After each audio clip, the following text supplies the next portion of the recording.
አብዛኛውን ጊዜ ያው በኪሳችን ውስጥ ስለምትገኝ አንዲት ትንሽ ሳንቲም ብዙም አናስብም አይደል? አዎ፣ ማለቴ ዝም ብለን ነው የምናልፋት፣ ብዙም ትኩረት አንሰጣትም። ልክ ነሽ። ግን ያቺ ጥቃቅንና ያረጀች ሳንቲም ላይ ማንም ትኩረት ሰጥቶት የሚያውቅ የሺህ ዓመታት ዕድሜ ያለው ጥንታዊ ቅርስ ብናገኝስ? ዋው!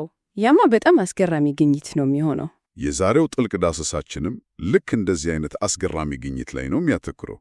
ግን ወደሱ ከመግባታችን በፊት ዛሬ እሁድ ማርች 22 ቀን 2026 መሆኑን እያሳወቅን አንድ ትልቅና አስደሳች ዜና ይዘናል። አዎ፣ እሱንም በጉጉት ነው ተጠብቀው የነበረው። ያው www.samael.inc የተሰኘው አዲስ ድረገጻችን ዛሬ በይፋ ተከፍቷል። አይገርምም? በመጨረሻ ተሳካ ማለት ነው። ልክ ነው። በዚህ www.samael.inc ድረገጽ ላይ የዛሬውን ጨምሮ የሁሉንም ጥልቅ ዳሰሳዎቻችንን ሙሉ ይዘቶች ማግኘት ይቻላል። በተጨማሪም በተለያዩ ርዕሰ ጉዳዮች ላይ ብርሃን የሚፈነጥቁ እና በቀጥታ በራሳችሁ ፕሮጀክት ላይ ልትሰኳቸውና ልትጠቀሙባቸው የምትችሏቸው ልዩ ጥናታዊ ሪፖርቶችና ሰነዶች ይገኛሉ። እውነት ነው። ለተመራማሪዎችም ሆነ ለማንኛውም ፍላጎት ላለው ሰው ትልቅ ግብአት ነው። አዎ። እና ደግሞ ይህ ዝግጅታችን ያው እንደተለመደው በስፖቲፋይ፣ አፕል ፖድካስት፣ አማዞን ሚውዚክ፣ ካስትሮ፣ ፖድቢን፣ ኦዲብል እና በመሳሰሉት መተግበሪያዎች እንደሚገኝ ማስታወስ እወዳለሁ። እሺ፣ አሁን ወደ ዛሬው ዋና ጉዳያችን እንግባ አይደል? አዎ እንግባ። ዛሬ የምንመረምረው በአማርኛ ቋንቋ ውስጥ በየዕለቱ ምናልባትም በየሰዓቱ የምንጠቀምባትን ባለ የምትለዋን አነስተኛ የሰዋሰው ቅጥያ ነው። በጣም የተለመደች ቃል ነች። ግን ምን መሰለሽ፣ ይህች አንዲት ትንሽ ቃል በጥንታዊው የነሐስ ዘመን ይመለክ ከነበረ በዓል ከተባለ ታላቅ አምላክ ስም ጋር ቀጥተኛ ትስስር እንዳላት ስናውቅ ነገሩ እጅግ አጓጊ ይሆናል። አዎ፣ ማለቴ ቅድም እንዳልከው በኪሳችን ውስጥ ባለች ጥቃቅን ሳንቲም ላይ የሺህ ዓመታት ዕድሜ ያለውን ጥንታዊ ቅርስ እንደማግኘት ነው። በትክክል። እስቲ ይህንን የታሪክ ንብርብል ክፈቸው። ከየት ነው የምንጀምረው? ምን መሰለ፣ ቋንቋን መመርመር ልክ የታሪክን ንብርብሮች እንደመግለጥ ነው። የዚችን ትንሽ የምትመስል ቅጥያ ታሪካዊ ቀጣይነት ስንመለከት ከጥንታዊ የሌቫንት ማለቴ የዛሬው መካከለኛው ምስራቅ አካባቢ ማለት ነው። አዎ ልክ ነው። ከዚያ አካባቢ አንስቶ የሺህ ዓመታትን የባህል የንግድ እና የስደት ጉዞ በማድረግ እስከ ዘመናዊው የኢትዮጵያ ደጋማ ክፍሎች ድረስ ያለውን አስደናቂ ትስስር ነው የምናገኘው። ዋው! ረጅም ጉዞ ነው። በጣም የቋንቋ ተመራማሪዎች ይህንን ጉዳይ በጥልቀት መርምረውታል። በአማርኛ የባለቤትነትን ትርጉም የሚሰጠው ይሄ ባለ የሚለው ቅጥያ ጥንታዊ ከሆነውና ከሺህ ዓመታት በፊት በሴማዊ ቋንቋዎች ውስጥ ስር ከሰደደው ቃል የተገኘ ነው። እሺ። ነገር ግን እንዲሁ በቀጥታ የመጣ ሳይሆን በኢትዮጵያ ደጋማ ክፍሎች ውስጥ እጅግ አስገራሚ ሆነ የሰዋሰው የዝግመተ ለውጥ ሂደት ውስጥ ያለፈ ነው። ቆይ ይህን የዝግመተ ለውጥ ሂደት ከመመልከታችን በፊት አሁን ባለ የምትለው ቃል ተራ የሰዋሰው አካል ከመሆኗ በፊት የኃያል አምላክ መጠሪያው ወደ ነበረበት ጥንታዊ ጊዜ እንመለስ። እሺ፣ ጥሩ ሐሳብ ነው። የታሪክ ምንጮቻችን እንደሚያሳዩት ይህ ቃል በጥንታዊው የከነዓናውያን ማህበረሰብ ዘንድ በዓል የተባለ ታላቅ አምላክ ስም ነበር። የቃሉ መነሻ ትርጉም በራሱ ባለቤት፣ ጌታ ወይም ባል ማለት ነው። አዎ፣ ይሄ በፊንቅያውያን እንዲሁም በዕብራይስጥ ቋንቋዎች ተመሳሳይ ትርጉም ይዞ ይገኛል። በዓል የሚለው ሴማዊ ስር ማለት ነው። ግን አንድ ጥያቄ ይፈጠራል። ይህ አምላክ በወቅቱ ምን አይነት ስልጣን ነበረው? ለምንድን ነው ስሙ ከባለቤትነት ወይም ከጌትነት ጋር የተቆራኘው? ጥሩ ጥያቄ ነው። የዚህ አምላክ ስልጣን በቀጥታ ከሕዝቡ የዕለት ተዕለት ህልውና ጋር የተያያዘ ነበር። በጥንታዊ አፈ ታሪኮች ውስጥ በዓል የዝናብ የነጎድጓድና የበረከት አምላክ ነበር። አሃ፣ የዝናብ አምላክ። አዎ፣ ሌላው ቀርቶ የመሬት ጌታ ተብሎም ይጠራ ነበር። አሁን የነሐስ ዘመንን ማህበረሰብ አኗር እናስብ። ሙሉ በሙሉ በግብርና ላይ የተመሰረተ ህይወት ነው አይደል? ግብርና ከሆነ ደግሞ ያለ ዝናብ ምንም ህይወት የለም። መሬት አይበቅልም፣ እንስሳት ያልቃሉ። ስለዚህ ዝናብን የሚያመጣ አምላክ መሆን ማለት በዚያ ማህበረሰብ ውስጥ ከሁሉ በላይ የሆነ ስልጣን እና በአንድ ግዛት ላይ ሙሉ የበላይነት ማግኘት ማለት ነው። እውነት ነው። ይህ አምላክ ምድሪቱና የህይወት ምንጭ ሙሉ ባለቤት ተደርጎ ይወሰድ ነበር። አየህ፣ በዚህ ጥንታዊ ቃል ስር ውስጥ ያለው መሰረታዊ ጽንሰ ሐሳብ ተራ ባለቤትነትን ሳይሆን ፍጹም የሆነ የበላይነትን የሚያሳይ ነው። ይህን ስሰማ ወደ አእምሮ የሚመታው ነገር ቢኖር ጥንታዊውን አምላክ በዓልን የዚያ ዘመን የምድር ዋነኛ ሥራ አስፈጻሚ ወይንም የሁሉ ነገር ሲኢኦ ብለን ልንጠራው እንችላለን ማለት ነው። አዎ፣ በትክክል ትልቅ ሲኢኦ ስልጣን ነው የነበረው። ምክንያቱም ለዚህ ማህበረሰብ በጣም ወሳኝ የሆነውን ሀብት ያው ዝናብንና ውሃን ሙሉ በሙሉ በሞኖፖል ይቆጣጠር ስለነበር ነው። ልክ ነው። አሁን ግን ማህበራዊ ለውጡን ስናይ እጅግ የሚገርም ነገር እናገኛለን። ይህ የአንድ የበላይ አምላክ ማዕረግ እንዴት ወደ ተራው የሰው ልጅ ማህበራዊ መጠሪያነት ሊወረድ ቻለ? ማለቴ ሴማዊ የቋንቋ ቤተሰብን የሚናገሩ ህዝቦች ወደ ደቡብ አቅጣጫ ሲፈልሱ፣ ወደ አፍሪካ ቀንድ አካባቢ ሲመጡ ቃሉም አብሮ መጓዙን እንረዳለን። ግን ቃሉ ከአምላክ ስምነት ወጥቶ በግዕዝ ቋንቋ ውስጥ እንዴት የሰዎች ማህበራዊ መጠሪያ ሊሆን ቻለ? ይህ በጣም የሚገርም ሽግግር ነው። አንድ ሰው ተነስቶ ራሱን በአምላክ ስም መጥራት ጀመረ ማለት ነው? ኧረ አይደለም። ነገሩ በቀጥታ ራስን አምላክ ከማድረግ ጋር የተያያዘ አይደለም። ይልቅስ የቋንቋና የትርጉም ሽግግር ነው። እህሩ ኤድዋርድ ኦልነርፍ እና ቮልፍ ልስላው እንዳጠኑት እሺ፣ ቃሉ ወደ ግዕዝ ሲሸጋገር እና በዓል ሲሆን መጀመሪያ ላይ ባለቤት ወይም ጌታ የሚለውን ጽንሰ ሐሳብ ይዞ ቀጥሏል። ነገር ግን ማህበረሰቡ እያደገ ሲመጣ ሃይማኖታዊው የአምላክ መጠሪያነት ወደ ተራው ማህበረሰብ ወረደ እና ሀብታም ሰው የሚል ትርጉም መስጠት ጀመረ። እንዴ! ከዝናብ አምላክ ወደ ሀብታም ሰው?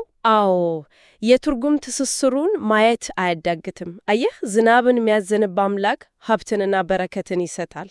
በምድር ላይ ደግሞ ሰፊ መሬት ያለው ብዙ ምርት ያከማቸ እና ሀብት ያፈራ ሰው በደሃ ሕዝብ ዘንድ ልክ እንደ መሬቱ ጌታ ወይም የበላይ ሆኖ ይታያል። ስለዚህ ማህበረሰቡ ያንን ሀብታም ሰው በዓል ማለት ጀመረ። የኃያልነትና የባለቤትነት መገለጫ ሆነ ማለት ነው።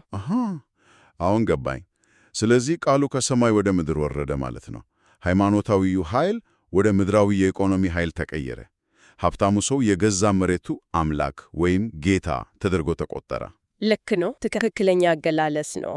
ግን ደግሞ በግዕዝ በዓል ስንል አሁን ለምናከብራቸው በዓላትም ለምሳሌ እንደ ፋሲካ ወይም ጥምቀት ላሉት ቀናት መጠሪያነትም እናውለዋለን አይደል? አዎ፣ እናውለዋለን። ይህ ደግሞ ከሀብታም ሰው ጋር የምናገናኘው እሱም ቢሆን ከዚህ የጌትነት ጽንሰ ሐሳብ የሚመነጭ ነው። በዓል ማለት በመሰረቱ አንድ የተወሰነ ቀን ለአንድ ጌታ ፈጣሪ ወይም ቅዱስ የተሰጠበት ቀን ማለት ነው። የጌታ ቀን ማለታችን ነው። አዎ፣ የዚያ ቅዱስ ባለቤትነቱ የተረጋገጠበት ለሱ ክብር የምንውለው የጌታ ቀን መሆኑን ለማሳየት ነው። የቋንቋ ምሁራን ይህንን የትርጉም ሽግግር እጅግ አሳማኝ አድርጎ ያቀርቡታል። እውነትም አሳማኝ ነው። የባለቤትነት ማዕረጎች ከሃይማኖታዊ የአምላክ ስምነት ወጥተው እንዴት በኢትዮጵያ አውድ ውስጥ ዕለታዊ ማህበራዊ ቃላት እንደሆኑ በግልጽ ያሳያል። ቋንቋዎች ከቦታ ቦታ ሲጓዙ አዲስ ባህላዊ እውነቶች ለመቀበል ራሳቸውን እንደሚያላምዱ ጥሩ ማሳያ ነው። የቃሉ ጉዞ ከአምላክ መጠሪያነት ወደ ሀብታም ሰው ከዚያም የክብር ቀን መጠሪያነት ተቀየረ። ይህን ተረዳው። አሁን ግን ወደ ዋነኛው እንቆቅልሽ እንምጣ። እሺ፣ ምንድነው እሱ? ይህ ቃል ከግዕዙ ራሱን የቻለ ስምነት ወይም ማዕረግነት አልፎ ወደ አማርኛ ሲመጣ የሰዋስው አካል ወይም መለጠፊያ ቅጥያ እንዴት ሊወልድ ቻለ? አዎ፣ ይህ ትልቁ የመዋቅር ለውጥ ነው። ማለቴ ይህ እኮ ከትርጉም ለውጥም ያለፈ ትልቅ ነገር ነው። አንድ ራሱን የቻለ ቃል እንዴት መለጠፊያ ቅጥያ ይሆናል? እዚህ ላይና የቋንቋዎች ውህደት ድንቅ ጥበብ የሚታየው። ምንጮችን እንደሚያሳዩት ዴቪድ አፕሊያርድ እና ማርሰል ኮኸን እንዳጠኑት ይህ ሂደት የደቡብ ሴማዊ ቋንቋ ተናጋሪዎች ከአካባቢው ነባር ማህበረሰብ ጋር በተለይ የአገው ቋንቋዎችን ከሚናገሩ የኩሺቲክ ቤተሰብ ህዝቦች ጋር የፈጠሩትን የጠበቀ መስተጋበር ያሳያል። ልክ ነው። ግን እዚህ ላይ የተፈጠረው የታሪክና የቋንቋ ውህደት ምንድን ነው? ሴማዊው ስር በአማርኛ ውስጥ ለምን እንደ አረብኛ ወይም ዕብራይስጥ ባለቤትነትን በተለመደው መንገድ አላሳየም? ምን መሰለ፣ ሴማዊ ቋንቋዎች ለምሳሌ አረብኛ ወይም ዕብራይስጥ የባለቤትነትን ትርጉም ለመስጠት የተለየ የቃላት አሰላለፍ ነው የሚጠቀሙት።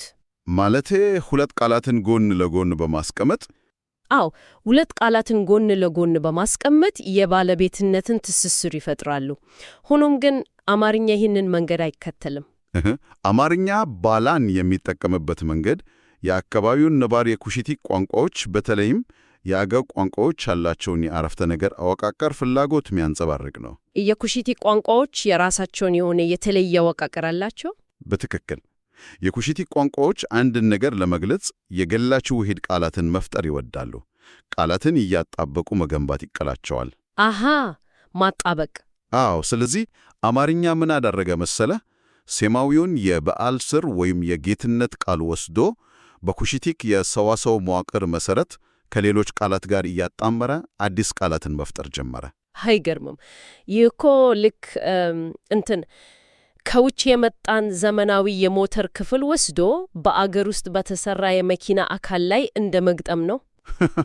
አዎ፣ ምርጥ ምሳሌ ነው። ሴማዊው ስር ወይም በዓል የሚለው ቃል ሞተሩ ሲሆን ቃላትን የማጣበቁ የኩሽቲክ ወይም የአገው ሰዋሰው መዋቅር ደግሞ የመኪናው አካል ነው። ልክ ነው። ይህ ውህደት አማርኛ የሁለቱን ዓለማት ማለትም የሴማዊ እና የኩሽቲክ ቤተሰቦችን የሰዋሰዋ ክፍተቶችን ለመድፈን የፈጠረው ብልህ መፍትሄ ነው ማለት እንችላለን። አማርኛ ይህንን የውህደት ባህሪ ተጠቅሞ ባለን እንደ ባለቤትነት መወሰኛ አድርጎ አዋቀረው። እውነት ነው። ግን አሁንም አንድ ነገር ግልጽ አልሆነልኝም። ጠየቀኝ። አንድ ራሱን የቻለ ጌታ ወይም ባለቤት የሚል ትርጉም ያለው ስም እንዴት ራሱን ችሎ መቆም አቅቶት የሰዋሰዋ መለዋወጫ ወይም ቅጥያ ሊሆን ይችላል? በቋንቋ ጥናት ይህ መሟሟት እንዴት ነው የሚበራራው? እሺ፣ ይህን ሂደት የቋንቋ ምሁራን ግራማቲካላይዜሽን ወይንም የሰዋሰዋ ቃል የመሆን ሂደት ብለው ውስብስብ የሆኑ ቃላት ቢገልጹትም ጽንሰ ሐሳቡ ግን በጣም ቀላል ነው። እሺ፣ እንዴት ነው? አንድን ቃል ደጋግመን በተለያየ አውድ እና ለረጅም ጊዜ ስንጠቀምበት ያ ቃል መጀመሪያ የነበረው ከባድ ትርጉም ቀስ በቀስ እየቀለለ እና እየሟሟማ ይመጣል። ትርጉሙ ይደክማል ማለት ነው። አዎ፣ ራሱን ችሎ መቆም ይከብደዋል፣ ክብደቱ ይቀንሳል። በመጨረሻውም የሌሎች ቃላት አገልጋይ ወይም ቃላትን ማገናኛ መሳሪያ ይሆናል። በዓል የሚለው ቃልም የገጠመው ይኸው ነው። አስገራሚ ነው። አዎ፣ የነበረው የታላቅ አምላክነት ወይም የኃያል ጌትነት ክብደት ቀስ በቀስ እየቀነሰ መጥቶ በአማርኛ ውስጥ ራሱን የቻለ ቃል መሆኑ አብቅቶ አገልጋይ ሆነ። ልክ ነው። ሌሎች አዳዲስ ቃላትን ለመፍጠር የሚያገለግል መሳሪያ ወይም ቮልፍሌስላው እንዳስቀመጡት ራሱን ችሎ መቆም ማይችል ጥገኛ ቅጥያ ሆነ ማለት ነው። በሚገባ ግልጽ ሆነ። ትርጉሙ የገረጣ እና የቀለለ መጥቶ ቅርጹን ቀየረ ማለት ነው። አዎ።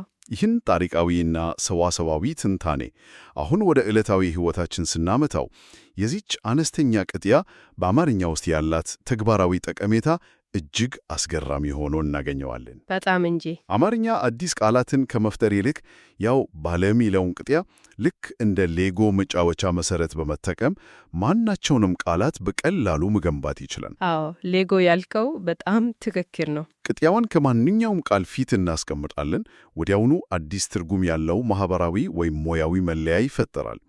እስቲ ምንጮቻችን ላይ የቀረቡትን አስገራሚ የቃላት አውቃቀሮችን እንነሳ። እሺ፣ ለምሳሌ ባለሙያ የሚለውን ቃል ብንወስድ ባለ የባለቤትነት መግለጫ እና ሙያ ማለትም ክህሎት ተጣምረው አንድን ፕሮፌሽናል የሆነ ሰው ይገልጹልናል። ማሰብ ያለብን ይህ ሰው ስራውን የሚሰራ ተራ ሰራተኛ ብቻ ሳይሆን የዚያ ክህሎት ጌታ ወይም ባለቤት መሆኑን ነው የሚያሳየው። ልክ ነው። እያንዳንዱ የምንገነባው ቃል የራሱ የሆነ ጥልቅ ማህበራዊ ትርጉምና ያው የተደበቀ የክብር ስሜት አለው። ሌላ ምሳሌ ብንወስድ ባለስልጣን ስንል የስልጣኑ ባለቤት ወይም ስልጣንን በበላይነት የሚቆጣጠርና ያዝዝ ሰው ማለታችን ነው። ኃይሉን በግልጽ ያሳያል። እውነት ነው። ባለቤት የሚለው ቃል ደግሞ ይበልጥ ማራኪና የቅርብ ትርጉም አለው። የቤትና የጌታ ጥምረት። አዎ፣ ይህን ቃል ለትዳር አጋራችን ወይም ለንብረት ባለቤትነት እንጠቀምበታለን። አንድ ሰው የቤቱ ባለቤት ነው ስንል የቤተሰቡ ራስ ጠባቂ እና አስተዳዳሪ ነው ማለት ነው። ባለሀብት ስንል ደግሞ የሀብት ጌታ፣ ብዙ ንብረት ያከማቸ ወይም ኢንቨስተር ማለታችን ነው። በእነዚህ ሁሉ ቃላት ውስጥ ያ የጥንቱ የበላይነት መንፈስ አለ። ለእኔ ደግሞ ከሁሉም በላይ የሚገርሙኝ ባለመኪና እና ባለገር የሚሉት ቃላት ናቸው። እንዴት? አስቢው። ባለመኪና ስንል ቃል በቃል ሲተረጎም እኮ የመኪናው ጌታ ማለታችን ነው። መኪናን እንደ አንድ ትልቅ ግዛት ወይም ርስት ቁጥረን ለባለቤቱ የምንሰጠው የክብር ስሜት አስገራሚ ነው። አንድ ሰው መኪና ነዳ ሳይሆን የመኪናው ጌታ ሆኖ ነው ነገሩ። ሃሃ ልክ ነው። የነሐስ ዘመኑ አምላክ የዝናብ ጌታ እንደነበረው ሁሉ የዘመናችን ሰው ደግሞ የቶዮታው ጌታ ሆነ ማለት ነው። ሃሃ አዎ፣ የቶዮታው ጌታ። ሌላው ደግሞ ባለገር የሚለው ነው። የአገር እና የባለቤት ጥምረት ነው። ምንም እንኳን ዛሬ ላይ ቃሉ የገጠር ሰው ወይም ከአገር ቤት የመጣ የዋህ ሰው የሚል ዝቅ ያለ ትርጉም ቢሰጠውም መነሻው ግን የመሬቱ ጌታ ወይም ነባር የአገሩ ባለቤት መሆኑን ማሳየት ነው። ልክ ነው። ታዲያ አንድ ጥያቄ ልጠይቅሽ። እነዚህ ሁሉ ቃላት፣ ይህ ሁሉ የጌትነት ማዕረግ ዛሬም ድረስ ከጥንቱ አምላክ ስም ጋር ያላቸው ቁርኝት ሕያው ነው ማለት እንችላለን? ይህ ማሰብ ራሱ አእምሮን የሚያነቃቃ ነው። እውነታው ግን ምንድን ነው? እነዚህ ቃላት አሁንም ድረስ ያንን ጥንታዊ የጌትነት፣ የባለቤትነት ወይም የበላይነት መንፈስ በውስጣቸው ደብቆ ይዘዋል። ስረ መሰረቱ አልጠፋም። ሆኖም ግን ማስተዋል የሚገባን ትልቁም ነገር እነዚህ ቃላት ከሃይማኖታዊ ትርጉማቸው ሙሉ በሙሉ ነፃ መውጣታቸውን ነው። ዛሬ ማንም ሰው በመንገድ ላይ ባለመኪና ወይም ባለሙያ ሲል ስለ ነሐስ ዘመኑ የዝናብ አምላክ በዓል እያሰበ አይደለም። እሱማ አዎ፣ ማንም አያስበውም። ልክ ነህ። ቃላቱ ዕለታዊ፣ ማህበራዊ እና ሙያዊ መለያዎች ሆነው አገልግለዋል። የአምላክነት ክብራቸውን አጥተው የተራው ሰው መገልገያ ሆነዋል። ነገር ግን የቋንቋው ስርና የመዋቅር ታሪኩ ያንን የጥንት ትስስር ይነግረናል። ቃላቱ በውስጣቸው የ3000 ዓመታት ታሪክን አጭቀው ይዘው ዛሬም በከንፈሮቻችን ላይ ይመላለሳሉ። ታዲያ ይህ ሁሉ የታሪክ ቁፋሮ ምን ትርጉም አለው ብለን ብንጠይቅ፣ ይህ የዛሬው ዳሰሳችን ከነሐስ ዘመን የሌቫንት ታሪክ አንስቶ እስከ ዘመናዊ የኢትዮጵያ ደጋማ ክፍሎች ድረስ ያለውን የ3000 ዓመታት የቋንቋና የባህል ጉዞ በባለ ቅጥያ በኩል ቁልጭ አድርገው አሳይቶናል። አዎ፣ በሚገባ አንድ ቃል ከጥንታዊ ጽላቶች ላይ ተነስቶ የኤርትራን ባህር ተሻግሮ ኢትዮጵያ ውስጥ ከሚገኙ ነባር የኩሺቲክ ቋንቋዎች ጋር ተዋህዶ የዘመናችንን ዕለታዊ ተከባቦት እስከ መቆጣጠር የደረሰበት ርቀት በእውነት አስደናቂ ነው። ቋንቋ ሕያው ፍጡር መሆኑን ነው የሚያሳየው። አዎ፣ ቤተ መዛግብት መሆኑን ነው። እውነት ነው። ደቡብ ሴማዊ ቋንቋ ተናጋሪዎች ከኩሺቲክ ተናጋሪዎች ጋር ሲገናኙ የተፈጠረው የሰዋስው መስተጋበር ዛሬ በየቀኑ በምናወራው ቋንቋ ውስጥ ሕያው ሆኖ ይኖራል። እነዚህን ቃላት በዕለታዊ ሕይወታችን ስንጠቀም ያው ሳናውቀው የ1000 ዓመታት ታሪክን፣ የጥንት ገበሬዎችን ጸሎት እና የሕዝቦችን መስተጋበር አብረን ያስተጋባ መሆኑን ማስታወስ ትልቅ ግንዛቤ ይፈጥራል። ልክ ነሽ። ቋንቋ የማንነታችን እና የረጅም ጊዜ ታሪካችን መስታወት ነው። እያንዳንዱ የምናገረው ቃል የራሱ የሆነ ረጅም ጉዞ እና ድብቅ ታሪክ ነው። አዎ። እንግዲህ ለአድማጮቻችን ለዛሬ የተዘጋጀው ጥልቅ ዳሰሳችን ይህንን ይመስል ነበረ። ከመለያየታችን በፊት ግን አንድ ቀስቃቃሽ ሐሳብ ለሁላችንም ማንሳት ፈልጋለሁ። እሺ፣ ምንድን ነው? ቅድም በመግቢያችን ላይ እንዳነሳ ነው አንድ ጥንታዊና ኃያል የዝናብ አምላክ ስም በጊዜ ሂደት ተቀይሮ የዕለታዊ የባለቤትነት መግለጫ ሰዋስው ማለትም ራሱን ችሎ መቆም የማይችል ተራ ቅጥያ መሆን ከቻለ ዛሬ እኛ የምንጠቀምባቸውና የምንመካባቸው ታላላቅ ማዕረጎች ወይም የክብር ስሞች ከ1000 ዓመታት በኋላ ለሚመጣው ትውልድ ተራ የሰዋስው ቅጥያ ሆኖ ሊያገለግሉ ይችላሉ ወይ? ዋው! ይህ ከባድ ጥያቄ ነው። አስቢው። ዛሬ ፕሬዝዳንት፣ ሚኒስትር ወይም ዶክተር የምንላቸው ትልልቅ ቃላት ከ3000 ዓመታት በኋላ አንድ ተራ ነገርን ለመግለጽ የሚያገለግሉ ጥቃቅን የሰዋሰው መለዋወጫዎች ቢሆንስ? ያቺ በኪሳችን ያለችው ሳንቲም ላይ ያለው ጥንታዊ ቅርስ ምናልባትም ዛሬ የምንኮራበት የራሳችን ስም ሊሆን ይችላል። አይገርምም? የቋንቋ ጉዞ መቼም አያበቃም ማለቴ። ነገር ምን እንደሚሆን፣ የትኛው ቃል ከፍ ብሎ የትኛው እንደሚወርድ፣ ቃላት እንዴት ቅርጻቸውን እንደሚያጡ ጊዜና የማህበረሰቡ አጠቃቀም የሚያሳየን ይሆናል። በእርግጥም እንግዲህ ዝግጅታችንን ከመጨረሳችን በፊት በመግቢያችን ላይ እንደገለጽነው www.samael.inc ድረገጽን በመጎብኘት የዚህን ዳሰሳ ሙሉ መረጃዎች፣ ተጨማሪ ጥናታዊ ሪፖርቶችን እና ለፕሮጀክቶቻችሁ ግብዓት የሚሆኑ ልዩ ሰነዶችን ማግኘት እንደምትችሉ በድጋሚ ማስታወስ እንወዳለን። አዎ፣ አድማጮቻችን መጎብኘታቸውን እንዳይረሱ። በተጨማሪም ይህ ዝግጅት በስፖቲፋይ፣ አፕል ፖድካስት፣ አማዞን ሚውዚክ፣ ካስትሮ፣ ፖድቢን፣ ኦዲብል እና በመሳሰሎች የፖድካስት መተግበሪያዎች ላይ እንደሚገኝ እንገልጻለን። ይህን አስገራሚ የቋንቋ ጉዞ አብረን ስለተጓዝን ከልብ እናመሰግናለን። ቆይታችን አበረታችና አዳዲስ ነገሮችን ያስገነዘበ እንደነበር እናምናለን። ቸርን ሰንበት።